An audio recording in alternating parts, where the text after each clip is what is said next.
Chapter 14. Now Joab the son of Zeruiah knew that the king's heart went out to Absalom. And Joab sent to Tekoa and brought from there a wise woman and said to her, Pretend to be a mourner and put on mourning garments. Do not anoint yourself with oil, but behave like a woman who has been mourning many days for the dead. Go to the king and speak thus to him. So Joab put the words in her mouth. When the woman of Tekoa came to the king, she fell on her face to the ground and paid homage and said, Save me, O king. And the king said to her, What is your trouble? She answered, Alas, I am a widow, my husband is dead. And your servant had 2 sons, and they quarreled with one another in the field. There was no one to separate them, and one struck the other and killed him. And now the whole clan has risen against your servant, and they say, Give up the man who struck his brother, that we may put him to death for the life of his brother whom he killed. And so they would destroy the heir also. Thus they would quench my coal that is left, and leave to my husband neither name nor remnant on the face of the earth. Then the king said to the woman, Go to your house, and I will give orders concerning you. And the woman of Tekoa said to the king, On me be the guilt, my lord the king, and on my father's house. Let the king and his throne be guiltless.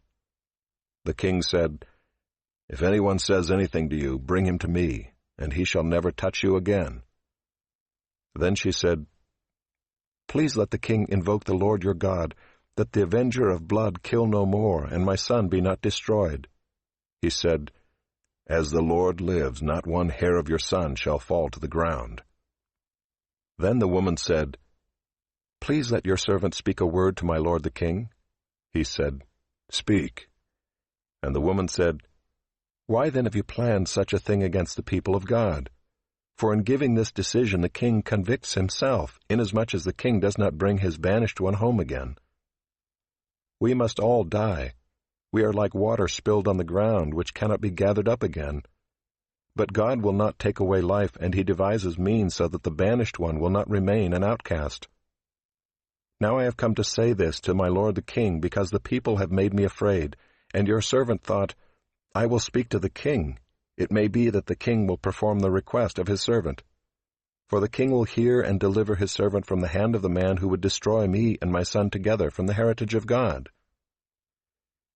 And your servant thought, The word of my lord the king will set me at rest. For my lord the king is like the angel of God to discern good and evil. The Lord your God be with you. Then the king answered the woman, Do not hide from me anything I ask you.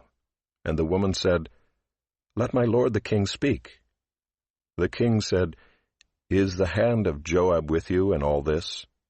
The woman answered and said, As surely as you live, my lord the king, one cannot turn to the right hand or to the left from anything that my lord the king has said. It was your servant Joab who commanded me. It was he who put all these words in the mouth of your servant.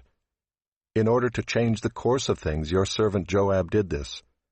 But my lord has wisdom like the wisdom of the angel of God, to know all things that are on the earth.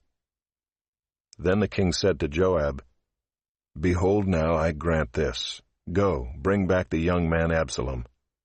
And Joab fell on his face to the ground, and paid homage and blessed the king.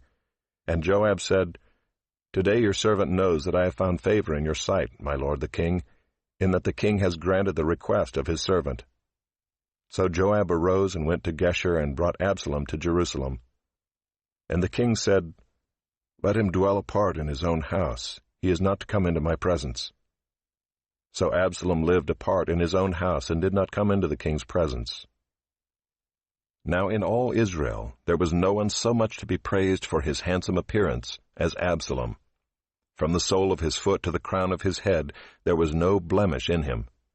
And when he cut the hair of his head, for at the end of every year he used to cut it, when it was heavy on him he cut it, he weighed the hair of his head 200 shekels by the king's weight.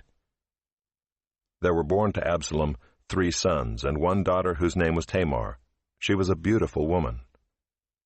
So Absalom lived 2 full years in Jerusalem, without coming into the king's presence. Then Absalom sent for Joab to send him to the king, but Joab would not come to him. And he sent a second time, but Joab would not come. Then he said to his servants, See, Joab's field is next to mine, and he has barley there. Go and set it on fire." So Absalom's servants set the field on fire. Then Joab arose and went to Absalom at his house, and said to him, "Why have your servants set my field on fire?" Absalom answered Joab, "Behold, I sent word to you. Come here, that I may send you to the king, to ask, Why have I come from Geshur? It would be better for me to be there still. Now therefore let me go into the presence of the king, and if there is guilt in me, let him put me to death." Then Joab went to the king and told him, and he summoned Absalom. So he came to the king, and bowed himself on his face to the ground before the king, and the king kissed Absalom.